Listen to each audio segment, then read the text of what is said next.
I bought the cheapest electric car in the country. It's a Nissan Leaf from 2013. I paid just £1,500 for it through Carwow. But was it a mistake? Oh bollocks. This is really worrying. We're going to find out. To do that, I'm going to test the real-world range of this car to see how much life is still in this battery. So I'm going to charge it fully, then drive it until it actually conks out, to not only see what the real-world range is on this car, but exactly what happens when you run out of battery. I'm actually going to try and drive it to a battery testing station, which will be able to analyse exactly how much of its battery is still living and how much of it has died in the 10 years that this car has been on the road. What could possibly go wrong? A few moments later. Things haven't got off to a very good start. So I charged the battery completely overnight and it said the range with a full battery was just 59 miles. From new, Nissan said this car would do 124 miles on a full charge. To make matters worse, I drove the car once it was full, just 100 metres to this location to film the intro, and the range dropped by 2 miles and is now showing 57 miles. I hope that's not a sign of things to come. Oh dear, look, just sat here, it's gone down again by 1 mile to 56. What's going on here? I haven't really got the ventilation system on or anything. I am very worried. We better get underway. Before we do though, I better zero the trip and we'll see exactly how far this car will go before it runs out of charge. Okay, so I have now done 300 metres and the range has already dropped to 53 miles. What the heck is going on? Oh, sorry, 52 miles. This is really worrying. Now, the Nissan Leaf has 2 gauges. There's this one there, which is your battery capacity, so how much charge is in your battery. But this second gauge there down the side, that actually shows how much life is left in your battery. So it should have 12 bars. This one has 9, so that's 75% of the battery is still remaining according to this gauge. But I'm not convinced because, look, I've still done less than a mile and I've now got 51 miles of range left. I don't think I'm getting to this battery testing facility at all. Oh, wait a minute, it's just gone back up to 52. Maybe the car's trick computer has lost its mind. Oh, the jeopardy. After just 1.3 miles, I've had to pull over for an emergency change of plan. You see, I used Google Maps to work out the route to get me to the battery testing facility, and it opted for the quickest route, not the shortest route. So what I've done is inputted the destination to the Nissan's own inbuilt sat-nav. Ooh, we've got the tech on this car, and it's come back with 33 miles, so I'm going to follow this sat-nav rather than Google, though I don't think it has all the traffic kind of information, but oh well, I'm going to go with the lowest number. It's got to be the best option, right? Okay, so there's nothing really dodgy about this car's kind of computer, its brain, because I just pulled out of the parking lot, and now the distance to the destination has got up to 39 miles. What? Oh, and my range has just dropped to 50. Is this possessed, this car, or something? It just doesn't... It's mad. As I'm driving, I'm going to try and stick to the speed limits, you know, drive like you'd normally like to drive. Because there's no point having a car that you just have to drive along at 20 mile an hour in a blooming 50. Let's see how this thing handles. Hold on, Adam. It handles like a jelly. I mean, this car's only done like 44,000 miles in total. So to be fair, the suspension and everything feels fine. Though, I imagine with a car that has a claimed range of 124 miles, it's quite hard to rack up loads and loads of miles like you would in an internal combustion engine car, because you're forever going to be pulling over and charging it up. Do you know what though? For £1,500, it's actually an alright drive. What does that little tree mean? Oh, it's my eco driving. It's gone back up to 50 miles this range. It's crazy. I'll tell you what, this car feels pretty nippy. Not as nippy as that EV6, it's getting a bit fed up at me, but it's nippy nonetheless. 109 horsepower, driving the front wheels. Pressing the accelerator like that is going to deplete my battery, and what I can do is put the car into eco mode so it makes it a little bit less responsive to the throttle. That has actually increased the range. That could be vital, though it does make it feel like the accelerator pedal doesn't really work. One thing I've noticed driving this is a very high-pitched whine from either the motor or the inverter. It's a bit like I got tinnitus. Do you know what I mean, Adam? Can you tell? Can you hear it? Yeah. I don't know if it's going to pick up on the mic, but we can definitely hear it, despite running in eco mode. So I've got 32 miles remaining, and to get to the destination, it's 30 miles. In terms of battery capacity remaining, we've got 8 out of 12, a third of our charge in 10.7 miles. This is going to be so close.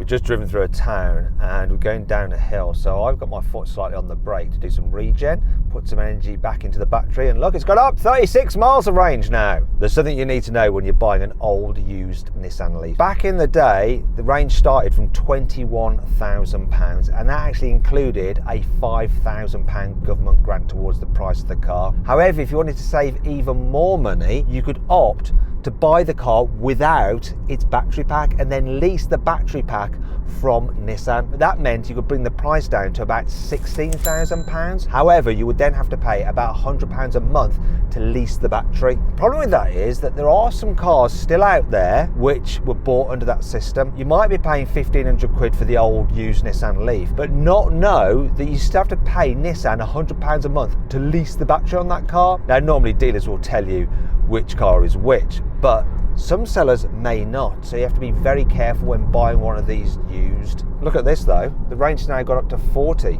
Oh bollocks, the road is closed. What has that done? Oh, it's added 2 miles. I think I've just figured out the genius of electric cars. You know, when you buy internal combustion engine cars, you're always a little bit worried about how they're maintained, service history, how are they driven, were they properly run in, and there's always a fear that something's going to go wrong. And I just don't think that you're going to get that kind of issues with electric cars. What could go wrong? There's not much that can go wrong with an electric motor. I just think they're going to be more economical and less of a risk. In future, when they come onto the used market and they get really old, I think they're really going to help people get about in the most affordable way. I've never thought about it like that before, and this car is making me think that right now. And while I might not be able to drive it as far as I could in a cheap internal combustion engine car, for just running around town and stuff like that, definitely better. This kind of driving I'm doing now on a 60 is not great for this car. So I'm now at 23.9 miles, down to 80 miles of range, 20 miles to go. But I've just come into a 30, so hopefully the range will start increasing again, because I have not got enough range to make it to my destination, especially not if I go into normal drive mode. Oh, I've just been driving for the last few miles, not in eco mode. Don't worry, it's only a few miles, but still. Now this is where an electric car is very good. So we're shunting along in crappy traffic, not using or wasting any energy while we're stationary. I have had something flag up there on the sat nav. It says charge recommendation. We are going to ignore the recommendation because we are doing Carwow science. There we go, national speed limit again. Let's get some regen down this hill. Just lightly touching the brake. Hey, that worked. Gave me a mile back. So I've used 2/3 of the battery for 25 miles, 18 to go. It's not great, is it? Want to sell your car quickly, easily, and for a fair price? Then head to Carwow to have over 4,000 trusted dealers ready to bid on it in an online auction. First, enter your car's registration to get an instant approximate valuation. Then, if you want to proceed, give us some more details and upload some photos, and we'll help you set a fair reserve price for your car. That's the minimum amount you'd be happy to sell it for. Once you've done that, we'll enter your car into an online auction. When the auction's over, we'll let you know the result, and the dealer with the winning bid will be in touch to arrange easy payment and free collection of your car. 93% of sellers surveyed said they got the price they expected or more through Carwow.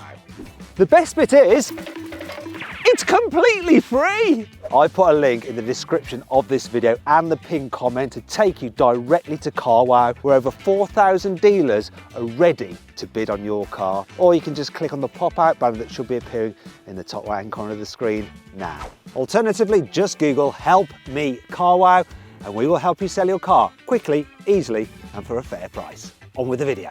Let's have a little look around what exactly I have bought. Nissan Leaf in this lovely electric blue, which I think is the most common colour. This is the mid-spec Ascenta version, so it was £24,000 after the £5,000 government grant, but it did mean you get things like, look, a reversing camera. Ooh. It also came with 16-inch alloy wheels instead of the standard steel wheels. Let's have a quick look at the brakes here. I can see that the rear brake pads will need replacing. There's not much meat left on those.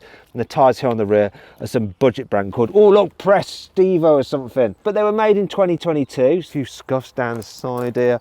And on the other side, there's some weird dents in the door. Tell this has been left out, like just underneath some trees or something, because you've got some moss growing in there and other bits and pieces. Generally though, apart from some scratches and stuff down the side, it's okay. There are some scuffs, but only on the front alloy wheel. miles. Speaking of which, the brakes here at the front, they've got a bit more meat in them. They are better. The tyres are a bit older, they're 2019s, but they are Pirellis. Moving to the front, you can probably see this bit here, look. See that?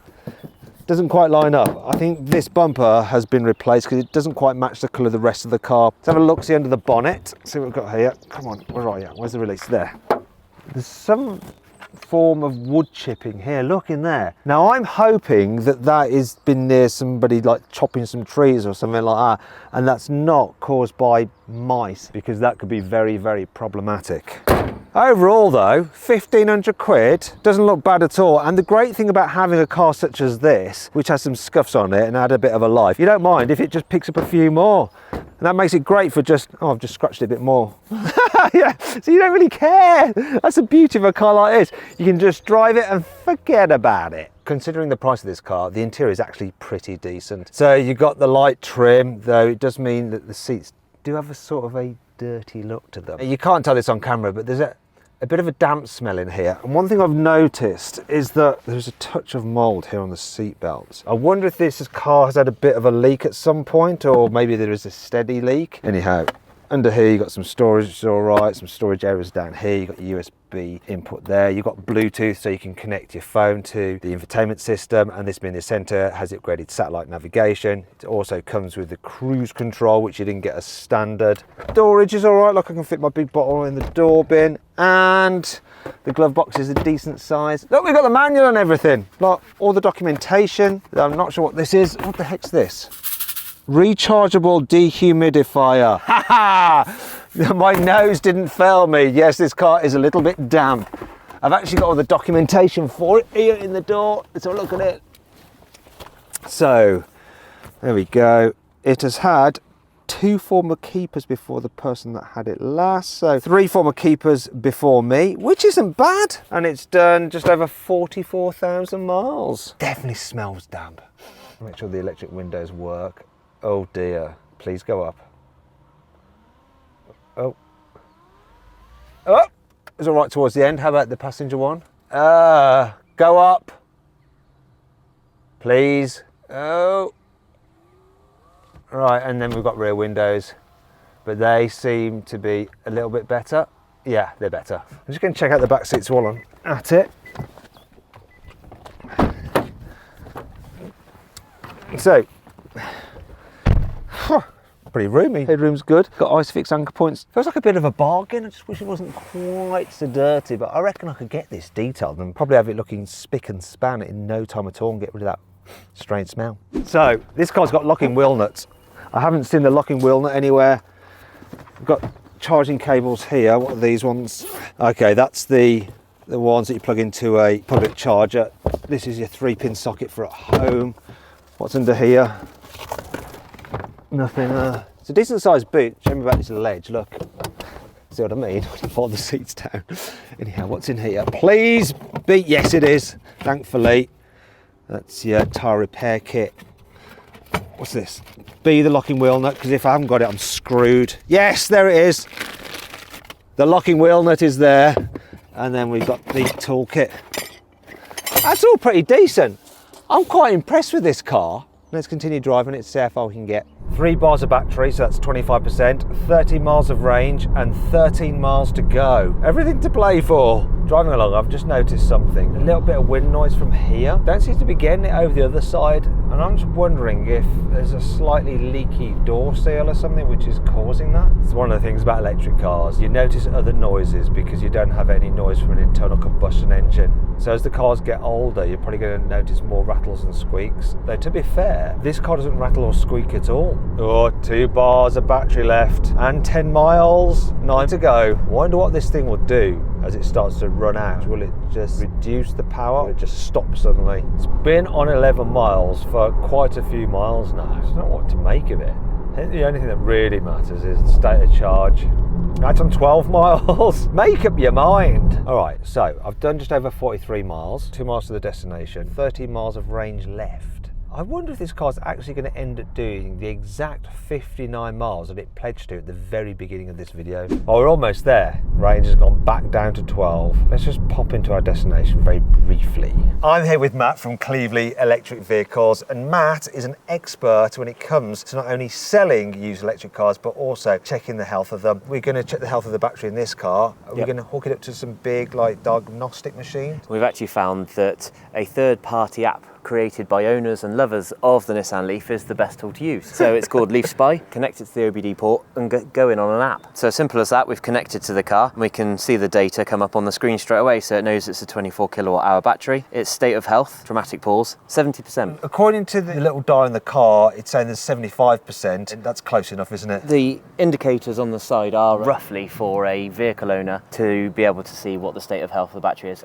Normally it has 24 kilowatt hours. There's 22 kilowatt hours usable, so it's 70% of your 22 kilowatt hours, 15.4 kilowatt hours. Now, according to the manufacturer, range of 124 miles, so we should be doing around 87 miles on a full charge this car. I've done 46, and it's saying that I've got 9 miles remaining and 1 bar, but this is saying I've got pretty much almost 25% of the battery in reality. So it's going to be interesting to see how far I can actually go. Overall though, Matt, what do you think about the battery in this car? Is it a good one or a bad one? Given its age, it's a good one. You've lost 30% of your battery the last 11 years. We've got a good car, so guess how much I paid for this? £3,000? It's 1,500 quid. That is good because they are such a reliable car. This device and the app, how much is it? About 20 quid for the app.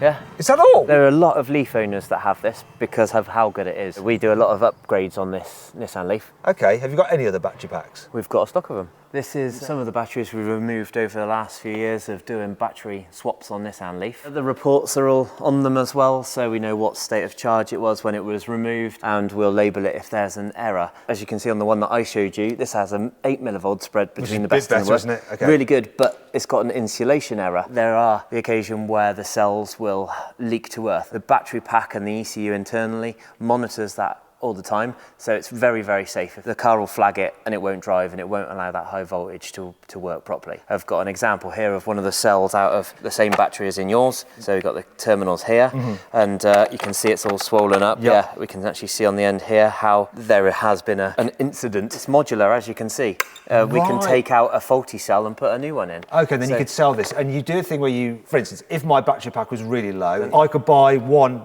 that's come out of another car with like maybe 70% like mine from you guys. How much would you sell a 70% state of health battery pack for a Leaf? We could supply and fit it for around £2,000. My car only costs like 1,500 quid, so I'm on to a winner. Can I actually upgrade the pack to one of the bigger ones from a later car? Yes, you can. And so how much does it cost to do that swap? About £8,500. So that's quite expensive, because what's happened to the price of the Leaf and other EVs? They have gone down a bit. You can get a 40 kilowatt hour complete car for around 10ish now, or just under. Such as the demand for used EV batteries for home solar storage, things like that, they are actually being kept up for the price of the battery. So, so if you were to crash or write off a 40 kilowatt hour, the main value of that car is in that battery pack, and that gets sold on to people like us who are upgrading older cars, keeping what would be worthless or obsolete vehicle still on the road. So Matt, we've got my Leaf up on the ramp. What are the key things to look out for on these mechanically? Well, as you can see, you can't see a great deal because there's plastic covers everywhere. Your battery essentially goes from around here, so you can see a big orange cable in there. Yeah. So the battery goes all the way back then just to finish just before that back axle. The rest is just car stuff. So you've got suspension arms and anti-roll bar links that can cause knocking noises, things like that. Your main drive motor's just up through there. Is that maintenance free? The motor is, yeah. What about the other bits? We mentioned that it's got a diff and a drive box, so it does have a litre of oil in it, so it's important to have regular oil changes in there. How often do you do that? So Nissan don't advise it at all, but we advise it every 30 to 40,000 miles to keep the oil fresh. So it might be worth doing it in this car if I'm keeping it. I would recommend it if you're keeping it. Right. But other than that, they're pretty bomb-proof. What does it look like considering it's 10 years old? So I would expect to see a little bit more rust on it, but it's a very clean car. Okay, let's check out the back. I looked at the brakes. I think the rears might be a little bit low. Probably worth looking at getting those done at some point. I'll tell you what's not so good though, it's got a leak on the inside. Not uncommon on a Leaf, unfortunately. Sometimes the windscreens can leak or the bodies can crack on the sealant just with the flex of the shell, and water can trace its way through any tiny little gap. Do you know what? Let's get off the ramp. I'm going to get on the road again. I'm going to see how far I can actually go in this car. And what will happen when you run it completely out of electricity? Will it suddenly just stop, or will it slowly reduce its power? So you'll get plenty of warnings. So it currently says 9 miles on the dashboard. 8, that's your kind of cut-off point, and then it'll just go to dashes, and it'll reduce the power that you can draw from the high voltage battery. So you'll have less power pulling away and whilst you're driving, and then it will just fade to a stop. Okay, well, we'll see how that all plays out very soon. Let's get on the road. Now, off camera, I was talking to one of the guys in Cleverley Electric Vehicles, and they had a couple of Leafs for sale. Both of them were the later 30 kilowatt hour battery pack versions. Apparently, the batteries on those aren't as good as these earlier ones with the 24 kilowatt hour batteries. They don't seem to last as well. So that's something to bear in mind if you're thinking about getting one of these as a very cheap used runaround. Oh look, low battery. Down to 5 miles of range now. Don't want to break down here. We're going back the way we came, which means those hills that are rolled down, I've now got to climb up them on very low charge. So what happens if I put it into like the normal drive mode now? Only a pep. It hasn't affected the range either. Let's put it back into eco. Well, we've done 51 miles now. That's okay. Okay, that's it. 3 miles of range. Now I'm just getting 3 lines. This car is on its last legs. Very low battery charge level. Do you want to search for a nearby charging station? Nope. So I reckon we've got 3 miles from now, so that's 52. Maybe we'll get to 55 miles. I wonder if I put it into normal drive mode, I can get all the dots for full power. Yeah, still giving me full power. It's crazy. I think we've got some way to go yet. We've now done 55 miles, so I'm driving on a 50 limit, but I'm keeping my speed to around 45 just to help me eke out a little bit of extra distance. Oh, I've had a serious loss of power. Little tortoise sign says it's on a go slow mode now. 60.1 miles, hardly any power. I've got my foot to the floor. How far would it go now? Even if I'm in normal drive mode, the performance is the same. Try and maintain momentum around this bend. The Leaf actually handles pretty decent because you've got that weight load down in the car. It doesn't lean too much in the bends. Oh, I see a car coming this way. Oh no, I want to go that way as well. Not an ideal sitch. Just do the same loop. That's a good idea. Look, watch this. I'm going to go back on myself. Oh, oh. Oh, oh, no, no, no, no. Oh, no, I'm going backwards. Yeah. Come on, there's nothing. There's a man with a van there. Looks like people can get around me. I actually probably parked in the best place possible. In total, we did 60.9 miles. I'm going to call the RAC. They'll come and get me. I've actually got the RAC on speed dial because we planned this little trip that they're ready on standby to come and help us. I've broken down here. And I've actually done it in what is possibly the best place ever because he'll be able to get his truck just in front of me and tow me. Yay! I wonder if it'll still roll back this. Oh, poo, it won't even go into neutral. Well, there we go, neutral. But it's not allowing it to roll back. Let's see if it will move. Miguel, can you push this? Just back a bit. Because if it doesn't move, we could be in trouble. Yeah, it's moving. That's fine. So it lets you go into neutral, which is really handy. So we should be able to get it on the RAC truck. I couldn't have picked a better spot for breaking down. Look, lovely, scenic, getting a lot of attention, but people can drive past. It did 60 miles. Is that okay? That's Chris. I just bashed my head off the sign. Looks like it is dangerous parking here. So there we go, just over 60 miles, and it's got 75% of battery charge. I think from new, this wouldn't have done 124 miles as claimed by Nissan. It would have done about 80 miles. But you know, 1,500 quid, get you around the village and stuff like that. Absolute bargain. There's not much to go wrong. And as long as you plan your charge, you shouldn't ever end up needing this guy here, because electric cars are just far simpler than internal combustion engine cars. I think this is actually a win for the Nissan Leaf. I hope you all enjoyed the video. If you did, give it a like. Let me know what you think of it in the comments below. If you want to watch some more videos, I've picked a couple out for you there. I think you'll like. Just click on those windows to watch them. Or if you haven't done so already, make sure you subscribe to this channel. You can do that just by hitting the Carwow logo there. Simple.